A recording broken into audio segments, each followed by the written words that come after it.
Well, everyone, thank you. Welcome to the National High School Athletic Coaches Association October webinar on mental health and wellness. I'm Scott Jarvis, Executive Director of the National High School Athletic Coaches Association, and I am absolutely thrilled to have with us today a very important session with Katie Steele, where we will focus on often overlooked aspects of athletes and coaches' mental health. As coaches, you dedicate so much time to the success and well-being of your athletes, but in the process, it's easy to forget about your own mental health. The demands of leading, motivating, and developing young athletes are immense, and this pressure can take a toll on your well-being. So that's why today's discussion is so crucial. We're here to remind you that taking care of yourself is just as important as taking care of those in your care. So we're incredibly unfortunate to have Katie Steele with us. Katie is the founder and executive director of Athletes Mental Health Organization, a nonprofit committed to changing the landscape of mental health in sports. While her work primarily focuses on athletes, she deeply understands the unique challenges faced by coaches. As a former D1 athlete at the University of Oregon, Katie knows firsthand the intensity of sports environments and the importance of wellness for those who lead them. Today, Katie will share some strategies to help you maintain your mental health while managing demands of coaching. By prioritizing your own wellness, you will not only improve your performance as a coach, but also set an example for your athletes. So, Katie, thank you so much for joining us. Completely look forward to your insights that you'll be able to provide our coaches today. And I just got to tell of our coaches that are out there listening, I had Katie on our podcast a few weeks ago, and we had tons of great feedback from our listeners. So I'm super excited for what you have in store for us today, Katie. Thank you so much. Yes, I'm so happy to be here. Thank you for having me. And I can't tell how many people are on the call, but are these the folks? I should have asked you this before, Scott, because if it is a smaller group, we can make it more interactional along the way versus doing questions at the end. Yeah, we can do what is your we can do whatever way you feel most comfortable, Katie. Okay. So since it is a smaller group of us, I'm kind of inclined to say let's all go through this presentation, but we can make it really conversational in the sense of like, what are some of the exact questions? Because likely you all are going to know what you're bumping into and where things are at in the season and what some of those themes are. So then we can really customize it to exactly what you're looking for. So Scott's going to look at, I'm guessing people have mic access, so they could either jump in, or Scott's going to look at some of the questions in the chat box. So please feel free to put any questions in along the way and we can address them as we go versus saving them for the end. Yes. So with that, I'm super excited to be here. My name is Katie. I'm a licensed marriage and family therapist. And there we go. What kind of drew me into sport was I grew up in an active family. I'm from Oregon. I still live in Oregon. And as a family, we always did these summer peaks of the week. So we would go out and we'd find new mountaintops to summit every weekend of the summer. And I fell in love with movement. And I loved the way I felt when I got to be outside moving my body, oftentimes with the people that I love most in the world. And over time, that passion, that love of sport was really turning into some results. So the summer before my senior year, this will date me, is when kind of the recruiting process starts. So that was starting, all the chips were kind of coming into play. And our team was going down to Stanford for the Stanford Invitational, which was like a big deal. And it was this big invite. It was an early season race. So we were all super excited. And my coach we put our brains together and we created kind of a race plan and race strategy. And it went smoothly and it executed exactly how we had talked about. And I go through the finishing chute and I'm like, dang, I think that was pretty good. I got second. I felt really good about it. I get through the finishing chute, weave my way through, and I see him. And he comes up to me and he starts crying. And I'm like, oh my gosh, like, what happened? And he's like, I'm so sorry, I misled you. you could have won the race. You could have done even better. And it was because of my race strategy that I gave you that you weren't able to win. And I was like, oh my gosh, I feel like this was so great. And this was such a big feat for me at this point in the season. And he looked at me and he said, any dream that you can dream up, you're going to be able to achieve. And so that's what really stokes my passion in these conversations with you all who are athletic directors and coaches, is that the power of that dynamic is transformative. And oftentimes athletes are in sport for that place of belonging and how they feel and the bond they form with their friends and with coaches and with athletic directors, and what the feel of the programs are is what keeps kids engaged in sport. And so what you all are doing in your roles is transformative and so impactful in these kids' lives. And yet your plates are overflowing, right? You have 8 million other tasks, but that bond and that rapport is oftentimes what we undervalue, that really is your superpower to keep athletes feeling loyal, wanting to work hard, wanting to show up and continue to show up day in and day out.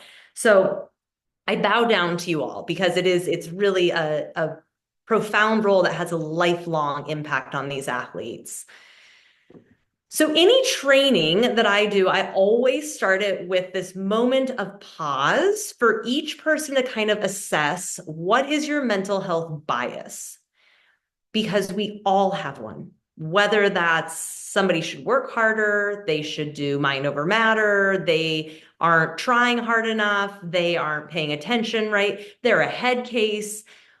You name it, we all have some type of mental health bias, right? And I see it in our lobby of it's an outpatient clinic now, of like, teenagers really have a lot less shame around mental health than those of us that are not teenagers, which I'm going to guess is most of us on the call. And what we know is that, like, I see adults come in and they see their neighbor and they kind of put their head down and don't make eye contact, versus teenagers will shake each other's hand or say, hey, or give each other a high five. And so we have a bias. It's just critical to know what it is, because it's going to impact your ability to engage with your athlete's mental health, but also, to Scott's point, your own mental health, which is really the game changer to even be able to support an athlete, is for you to make sure that you're supporting yourself.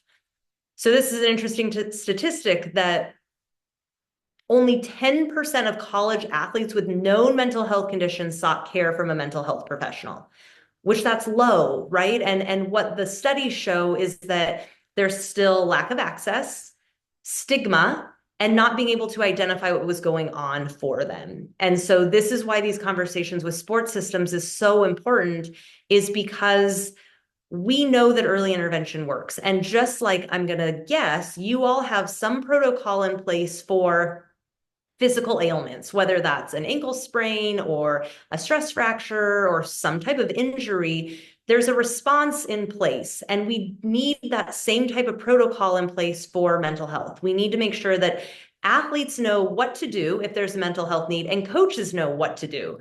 Because oftentimes what happens is there becomes a mental health need and everybody's floundering and kind of scrambling to try to get the need met versus having a proactive system in place. And so thinking about this as kind of equating that physical health model to a mental health model, so that you all aren't having to triage in the minute. Instead, you already have a system in place that can alleviate a lot from your all's plate.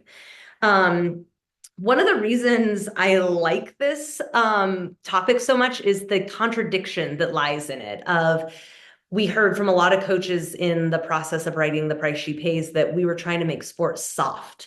And in further exploration of, like, help us understand what you mean by that, what we learned is that they felt like athletes need to learn how to just, like, grind through. And that's true, right? To a point, athletes do grind through. They need to know how to grind through.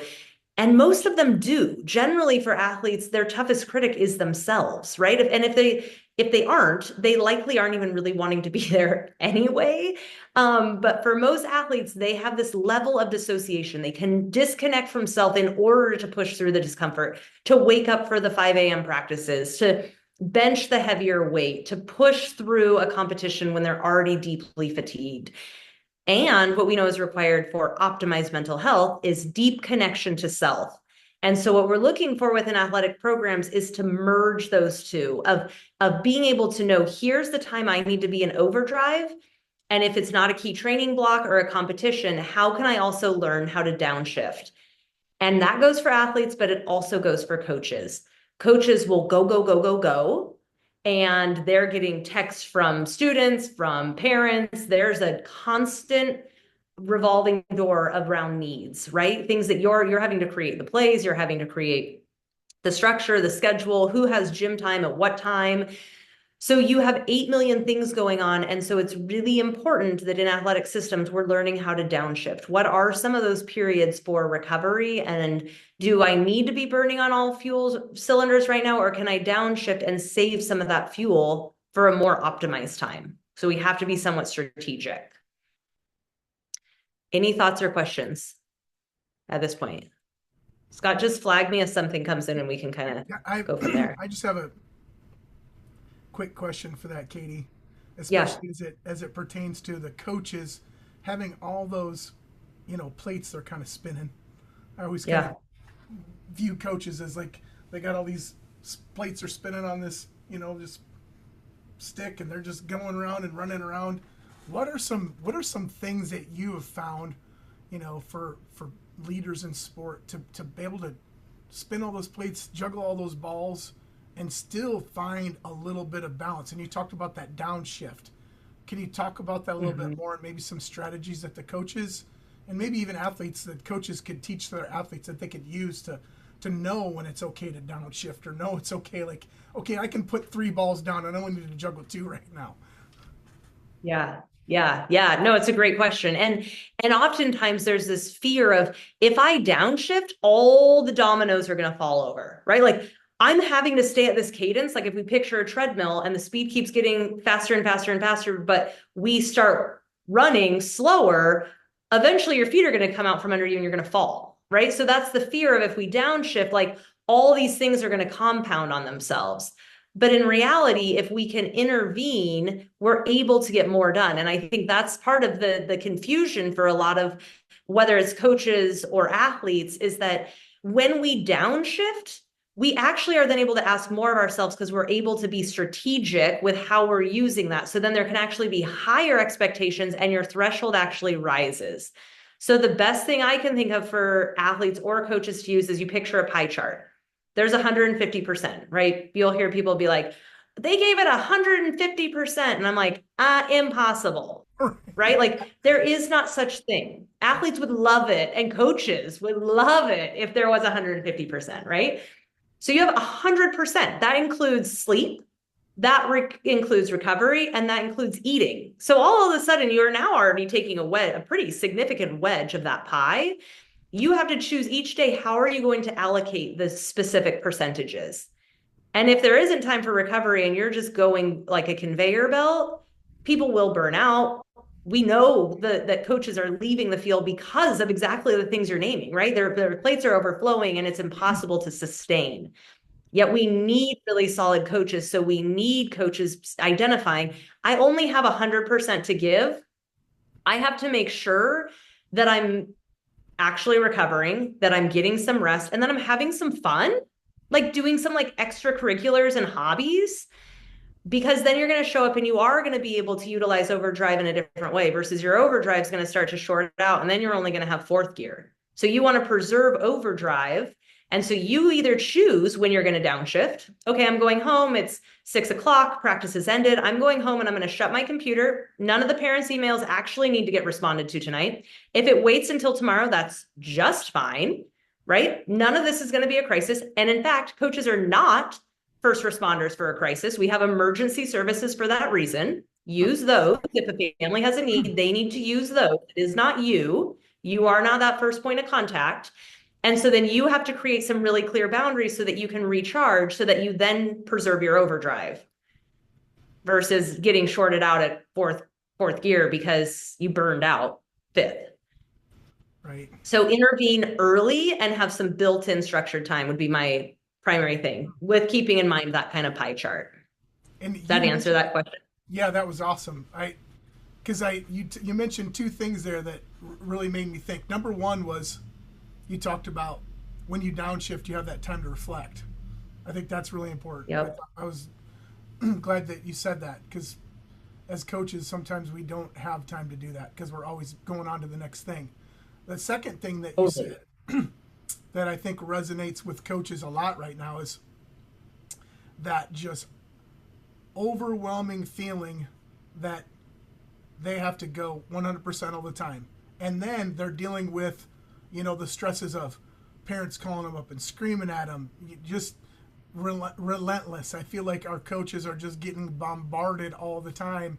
And how much can you take of that before you just crumble?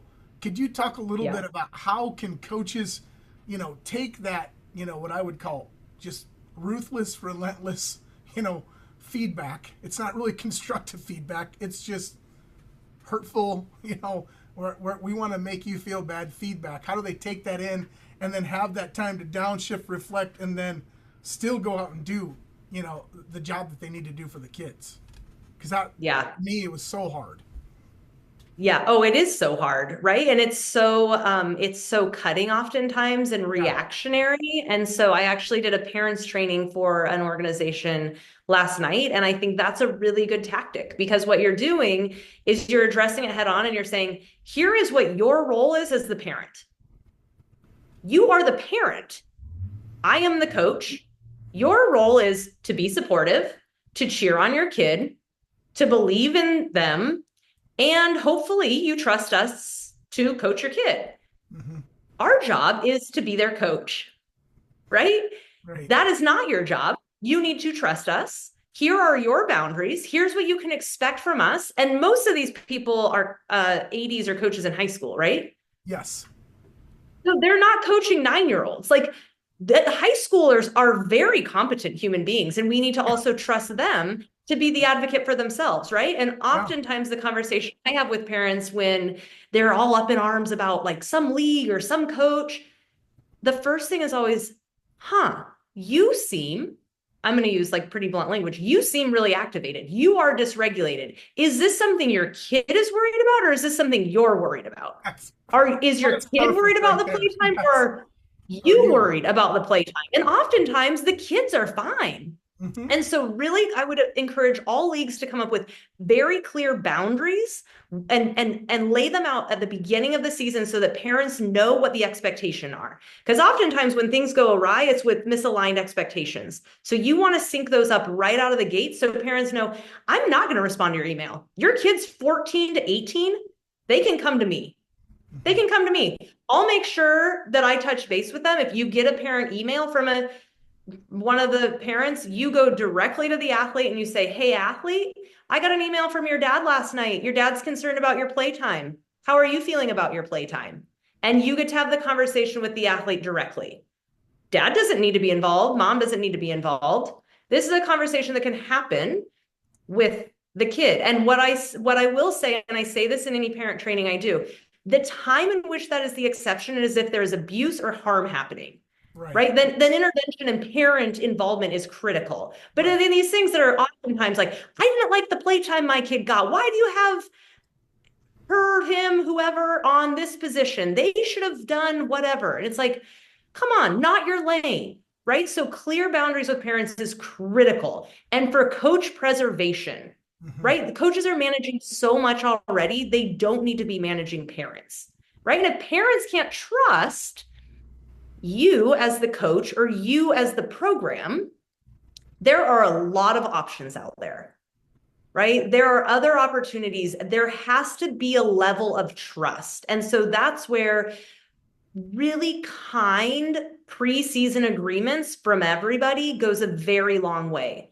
Because it's not that in response to Johnny's dad, when the intervention comes into place, it's nope, we're addressing this right at the beginning of the season, not in response to anybody, but because this is what we know and this is what we believe. The caveat to this is, as a league, as a program, as a school, you have to be crystal clear in your philosophies and how come you're running your program the way you're running your program. If you do not have that answer, parents will eat you alive. Because they will poke every hole in your program. But if you are clear and intentional of why you're doing what you're doing, there's no holes to poke. right? Because you know why you're doing what you're doing and you're methodical and it's intentional and it was strategic. And if you can spell that out for them at the beginning of the season, it really does go a really long way. Yeah, that's awesome. Thank you for sharing that. That does feed. What's that? I said, thank you for sharing that. That was great. Yeah. So oftentimes coaches are like, okay, so how will I know how if my athlete has some type of mental health need? And while I appreciate the question, I also really strive to alleviate the responsibility of athletic programs, athletic directors, league directors, coaches from having to be the one to oversee that. That is not a coach's role. We need to integrate mental health into sport, but that does not mean you diagnose it. That does not mean you solve it. Mhm. Your job is to establish rapport, to have somebody on your coaching staff who is going to know more about the athletes than just the stats they put up. Doesn't have to be robust, doesn't have to be like a kumbaya session every single day. It means you have even a micro check-in with each athlete at some point so that you know something about them beyond the stats that they're producing. Know something about them as a human, not just an athlete, because athletes also have to learn, who am I beyond just this athlete part of myself? And so when we're considering this, the second question I get then is like, well, what are the red flags I should look for then? Like, if I don't need to know the diagnostic criteria, what are the red flags I should be looking for? And the biggest thing I say to coaches is look for any change in behavior. So if you have a kid who at the beginning of the season is all eager and excited to get there and gets there early and is such a positive influence on the whole team, and then midway through the season is like kind of dragging, a little irritable, showing up a little late, maybe misses a practice, that's an opportunity for you to be curious. This is why it's important that you have a level of rapport, though, because you want to be able to rely on that rapport to say, hey, Susie, I've noticed that you're kind of coming a little late. I want to understand what's going on for you. I want to know what you're needing and how I can be of support. I've noticed this change from the beginning of the season to this midpoint of the season. And I know the midpoint of the season can be tricky. It's hard and academics have picked up and there's more expectations. How can I support you? Help me understand what's going on for you. The other thing that's really important in athletic systems is that we sometimes, oftentimes, will praise things like discipline or healthy eating or diligence and those looking fit. And while those are components of being an athlete, for some athletes, that can mean an eating disorder. They are disciplined because that is what their disordered eating is having them do. They're showing up and doing extra workouts because they have body dysmorphia. So before we praise or before we critique, the goal is to meet athletes with curiosity, a neutral response. Help me understand. I've noticed that you're getting in early and you are doing actually an extra couple sets before the rest of the team gets in. Help me understand how come you're doing that. And it might be a senior in high school who's like, hey, you know what? Here's my last chance. I really want to get recruited. So I figured I've got to up my game because this is my chance. Great, fine. How can I help you get there? You're right. You do need to be putting in some extra reps or some extra volume or whatever the case may be. That makes sense. If they're like, I'm a volleyball player and I don't really like how my legs look in my spandex shorts, different conversation is needed. So you're looking for changes in behavior and meet them with curiosity. You don't need to solve it. You don't need to diagnose it. Hopefully your programs have some funnel for who you can refer to if you do have concerns or if the athlete's wanting to engage in mental health care. You do not have to solve that. You do not have to even hold it. Your job is to be curious and to be understanding. You try to extract the judgment, whether that's positive or negative, and instead meet them with a neutral response to understand from them how come they're doing what they're doing, how come there has been a change in their behavior and their interface with sport. Athlete wiring. This is the question when in regards to that, like you're trying to make it soft. And every time I'm like, I don't know, like, have you met athletes? Like their mentality is like really intense. Like those kids, those teens that are like wired for athletics, mostly what those kids need is somebody to pull the reins back a little bit, right? Because they're going to go full steam ahead. They think they can be in fifth gear. at all times for indefinite periods of time. And luckily for them, unlike the rest of us, they are teenagers, so they have a better ability to do that than us. But mostly what needs to happen is you need to teach them how to downshift because they know how to go really, really hard and really fast. This statistic supports that in terms of 80% of Fortune 500 executives and sorry, y'all. And 94% of C-suite women were collegiate athletes, right? So they're wired. They like know how to operate in overdrive. Oftentimes what they need to know is how to back off. And that goes for coaches too, right? Most of us who are drawn to sport are heat generators, right? So we like that. Like the adrenaline dump is really nice. It feels really good. And so that's fine, but be really intentional about, okay, I've been operating in overdrive all day, or my athletes have been operating in overdrive all day. What are going to be some cooling rituals that we're either going to integrate into our program or that I'm going to make sure they're integrating into their lives? They know how to go hard. They know how to go fast. The goal is to be able to help them learn how to back off. Or this isn't to say that expectations get decreased. This isn't to say that there aren't requirements, right? They have to be showing up to practice. They need to be on time. This doesn't mean people get a free pass and it should be a free for all. Outcome matters. I am not going to pretend it doesn't matter. It's part of sport, right? That is part of sport. That's part of what makes it really fun, is that it elicits all these reactions in us. But for most, again, who are kind of this athlete mentality, the concern isn't about making them soft, right? We're more worried about burnout. We know kids are dropping out at 70% by age 13 because it's not fun. This over professionalization early on, that's a problem. So we really want to stretch the longevity of sport. And by doing that, we can help them maintain their interest and love of sport by preserving their soul in the process. Okay, so the coach's role. We've touched on it quite a bit. It's multidimensional. Your plates are overflowing. You have 8 million things going on. But what we know is that you first, I don't like this analogy, but I'm going to use it because it's straightforward. The like old, like if you're on the airplane, like put your oxygen mask on before you put on somebody else's. It is accurate. This is exactly the case of you've got to take care of yourself. And the bottom line is, even if you really want your athletes to have healthy mental health, if yours is not healthy, it will be impossible for you to help them have healthy, balanced mental health. It's impossible, right? You set the tone. You are the leader. They are learning from you. They are watching every single thing you're doing. And so it's important that you're like first and foremost honing your own insight and your own connection to self, right? These kind of these notions of what this is saying. Coaches who have higher emotional intelligence and greater awareness of their own emotions are the ones who are most capable of providing a safe and successful experience. They are less defensive, less reactionary, and even keeled. They can help their athletes regulate those inevitable emotional fluctuations as well.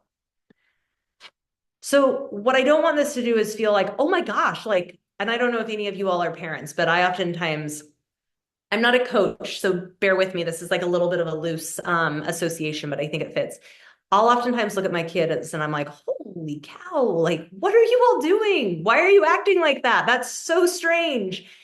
And then if I'm able to pause and self-assess, they're often acting like that because I'm dysregulated, right? So that sense of attachment, that sense of attunement that we'll get to in a little bit is so critical, that if we're all flustered and buzzing all about and kind of a hothead or spun out, that's going to become the team culture. So you all as the leaders kind of set that tone. So you taking care of yourself is critical, even though your to-do list and the expectations are like the longest laundry list ever, right? There's so many expectations on you all, which is in part why some of these boundaries are so critical. How can you self-preserve some? Because otherwise everybody's going to take every ounce of your being. And your athletes need you and you need you. And so we want to make sure that we're keeping really good coaches in the field. And this statistic kind of punctuates that. When the NCAA released the Coach Wellbeing Survey in January 2023, It revealed that 40% of head coaches across all divisions feel mentally exhausted constantly or every day. They worry most about roster management, the evolving transfer landscape, job security, budget cuts, and personal issues like finances and childcare. Others commented that the pressures to win while coping with budget cuts is a lot to handle. When the NCAA released the Coach Wellbeing Survey in January 2023, it revealed that 40% of head coaches across all divisions feel mentally exhausted constantly or every day. They worry, oh, geez. How long are you going to You just read it. How long are you going to go? Okay, here we go. Here's the next slide. All of this leaves 1/3 of college coaches feeling overwhelmed and experiencing sleep difficulties. Their number one concern on the job, they said, is supporting student athlete mental health. They rank that issue higher than physical health, safety, athletic department, gender equality, and inclusivity. So while I realize you all are at the high school level, the NCAA is where we're able to see a lot of the studies come out of, and we've seen kind of that trend amongst high school coaches. So things like the transfer landscape is different. I would add in place of that for you all as parents, right? High school coaches have parents to be navigating versus a transfer landscape. And I would propose that probably parents are a little bit more stressful than a transfer landscape, right? So you all are having to navigate so much while oftentimes being tasked with this like mental health first responder hat. Mm-hmm. And so I want to make sure that it's clear that you all can take that off. Mental health integration isn't about diagnosing. It isn't about being able to know what the athlete is needing. It means if you are establishing rapport, if you create team agreements, if you are very clear on the roles of coaches, athletic trainers, parents, the athletes themselves, that is mental health integration into sport. So please free yourself of this like high acuity stuff that we oftentimes think of when we think of mental health. You don't have to fully recreate the wheel. You do need to identify people on your team who are able to establish that rapport and be really, really clear on what is your coaching staff's role. You try to utilize their strengths so that each person is practicing and coaching within their wheelhouse. What we also know, the secondary gain of that is when we are doing things that are in alignment to ourselves, it becomes more organic, right? So then you're able to maintain some more of your bandwidth because you're doing the things that are most aligned with your skill set. Oops. Oh, navigating parents. We touched on this a bit, but making sure as an organization, as a program, if you're in a school, you're going to have multiple prongs to this, right? What is the school philosophy and what is your individual programs? Like, how are you going to execute that within your own teams? That vision is critical because we have to have a way of being tethered. We have to have something that we come back to when we're making hard decisions or when you get this berating email from a parent. What are you going to anchor to? You have to make your decisions through a very ethical lens. And if you don't have a vision, if you don't have parameters, if there isn't intentionality for how come you operate the way you operate, you will be untethered. It will be disjointed. You won't be able to say, oh yeah, Owen didn't make the team because of XYZ reasons. We understand he's a really, really talented player. But what we haven't seen is we haven't seen sportsmanship. We haven't seen respect to the community. We haven't seen XYZ things. That's a really important component to how we create our roster. We're trying to build a team. We're not trying to create like glory star players, right? Then you have intentionality for how come you're doing what you're doing. This clear expectation is worth punctuating again. You have to lay it out though. You have to beat parents to the punch in that sense. Tell them what you're doing. Make it very overt. This is all transparent. There are no games. This isn't a political system, right? This is you saying, here's how we're running a league and here's how come we're running a league. This is how we make our decisions. And then as an organization, you have to make sure that you're providing consistent messaging. If you have a head coach who's like, yeah, for sure. Here are the boundaries for the parents. Here's what mental health integration is going to look like. Here's what we expect academically. And one parent comes to them and is like, hey, how come Jilly didn't play today? And the coach is like, I really appreciate you reaching out to me, but I want to remind you that when we had the parent meeting, we weren't going to talk about playtime with parents. That's a conversation we're going to have with the athlete. So I'd be happy to loop back around to Jilly tomorrow. And then parent huffs and puffs off of like, I can't believe head coach did that. And storms right over to the assistant coach. Hey, how come Jilly didn't play today? And assistant coach goes, you know what? I was kind of curious about that too. I'm not really exactly sure how we decided playtime. Boom. Now your program, they poked holes in your program because your coaching staff wasn't aligned, right? The clear and consistent messaging is critical. So as a league, it is very important that you know why you're doing what you're doing. Unfortunately, or fortunately, there isn't right or wrong. As long as we're within the bell curve, right? Things like abuse and mistreatment of athletes outside the bell curve, that is wrong. But there is a bunch of different coaching philosophies. There's a different way for how you structure and how you choose a team. You have to know how come you're doing that. Here's the other thing. You will benefit when you do this. It's front end work, but it saves you significantly on the back end. Rather than Jilly's caregiver all season long chirping at you, you're going to have an interaction with Jilly's caregiver, and you're going to be like, I'll touch base with Jilly tomorrow. These are conversations we're going to have directly with the athlete. When they storm off and they go to the assistant coach hoping for a different response, and the assistant coach goes, hey, you know what? I just want to remind you of our parent meeting. This is a conversation we're going to have with Jilly directly. And they're like, dang it, you were supposed to hear me out, right? Now what happened is caregivers are going to come to you all season long, basically harassing you. So you're going to preserve your energy and your bandwidth by front loading these conversations. That means when you go home at 6 p.m., you're not going to have an inbox full from parents, which is going to allow you to decompress with your cat or your family or go exercise for yourself, whatever your thing is. Right. Okay, creating healthy coach and athlete relationship.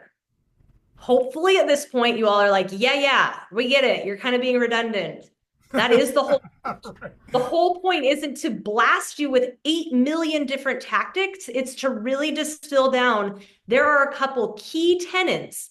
You don't need to know everything. I'm not going to pull out the DSM and go through the diagnostic criteria. There are a couple of things, a few things, half dozen, that you're going to hear over and over in a couple different ways, because those are the things that really matter.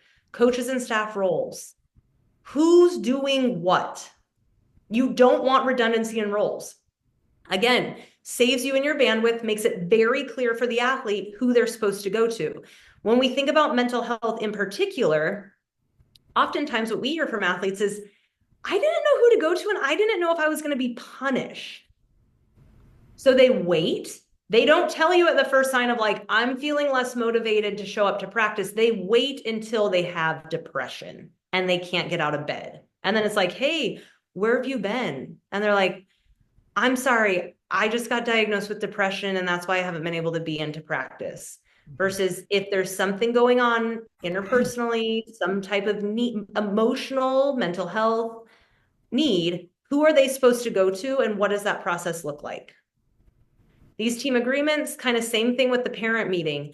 If you can front load your season with getting buy-in from the team of, what are we going to do if somebody doesn't show up to practice? What are we going to do if somebody shows up late? If there is a mental health need, how do we want that responded to? Do you all want me to send you an email? Do you want me to call you into my office after practice? How do you want to be responding to these things? If grades drop, what is the expectation? If you can involve the team in that, then there's more buy-in because they co-created that with you all versus you just like talking at them. One of my, I don't know if anybody's read Anxious Generation, but my very favorite quote from the book was that kids and teens learn best through experiences, not information. And so when they can have the experience, they're going to learn, right? I say this in the parents meeting of like parents who are like, oh my gosh, like, Johnny, you forgot your water bottle. Here's your water bottle. And it's like, well, I bet if Johnny didn't have water, he'd learn really quickly that next time I'm going to remember it because that's a long game without water.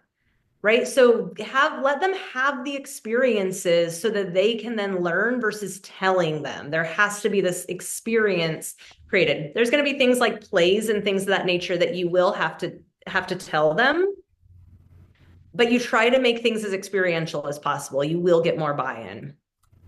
And then rapport. You want to establish strong rapport with your athletes. They're going to be able to talk to you. They're going to let you into their world more. and you're going to get better outcomes. And this is the part that oftentimes gets missed is when we think about this makes it soft, what we actually know is athletes end up competing and performing better when they feel a bond. Most people seek out sport for connection and belonging. The primary reason I got into a lot of this work was because of the long-term impact. What I kept seeing clinically was people would step away from sport and have to do a lot of healing. There was a lot of recovery that was needed. Rather than it being empowering, they were now grappling with eating disorders or substance use. They had found other ways to cope, or they only knew how to operate in overdrive, and they didn't ever learn the skill to soothe their nervous system. And so it's really important to remember that in your all's program is going to expand way beyond your There you go. Oh, there she is. Yeah, boss. Got it. Sorry. Is there a question? I do have one, but go ahead. I'll as soon as you get through this, I'll touch on the question that was asked. Okay, so tangible tools, this notion of co-regulation. If you are dysregulated, that is not a time to engage in hard conversations or any conversations, right? If you're like, oh, I'm so irritated with this kid, they're just XYZ things, not a time to engage. You have to make sure that your nervous system is regulated and that you feel in control. If anything's activated, it will not go well. And co-regulation will be impossible. The goal is to meet people with curiosity, including yourself. When we're regulated, we can ask things from a place of kindness, from curiosity, to better understand. That leads to attunement. So people stepping away from the conversation, feeling heard, seen, and valued. And that doesn't mean you just felt those things. That means the other person you're in conversation with agrees that there was attunement and that they felt connected. Okay.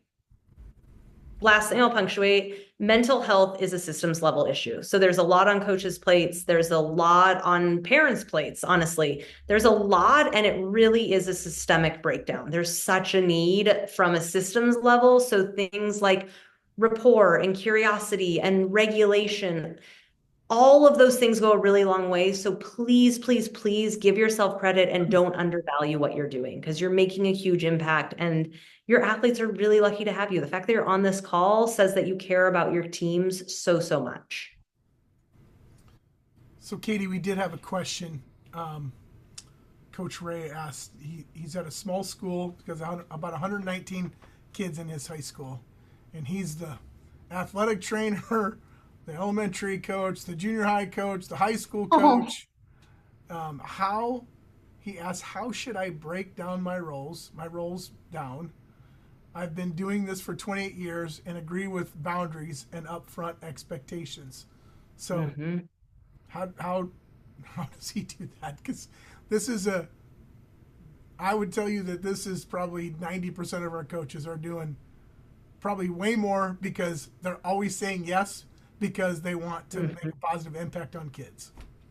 Yeah, totally. And for that, your reasoning is clear, right? If the reason you're in multiple roles is to be able to have an impact and to be able to help kids, it's really then for yourself as well. How do you know when you're switching from elementary coach to junior high coach, can you pause and do what's called kind of these like micro transitions so that you're naming, okay, I'm switching modes. One, it'll validate all that you're doing. And I'm some of the fatigue because I'm tired hearing all of that you're doing. That's amazing. Right. And your kids are very lucky, but that is so many roles. So even when you are going about shifting roles, just naming, okay, now I'm in the high school coach, right? And not even to remind yourself of like, these athletes need something different, but more from a sense of, I know I'm going somewhere different. So I'm going to take a breather, and from when I walk from my car out to those facilities, I'm going to say, okay, here's what I'm going to do. And here's what that role means to me. And then you can make some clear delineations instead of them all just always muddying together. You know what role you're in and what purpose you're trying to serve for those athletes. But that is a lot. That is a lot. And parents probably get it confused too of like, are you in the AD role? Are you in the coach role? The beauty is you can set the vision. Like you get to set the vision and the intention of the program because you cover a lot of those bases. Yes. Do we have any other questions that people would like to ask? All right. Well, Katie, thank you so much for being with us today. You again knocked it out of the park. I'm so glad we had the opportunity to meet. And to all of our coaches, thank you for joining us for today's NHSACA Mental Health and Wellness webinar. A big thank you again to Katie Steele for sharing her valuable insights on prioritizing mental health as coaches and how important that is. Remember, taking care of your own well-being is key to being the best leader you can be for your student athletes. Let's continue to support one another and make mental wellness a priority in athletics. Stay strong, stay balanced, and we look forward to seeing you at our next event. Thank you so much, coaches. We appreciate everything you do. And as Katie said, you are so instrumental in the development of our student athletes. Thank you so much for what you do. Until next time. Bye, you all. Thank you for having me.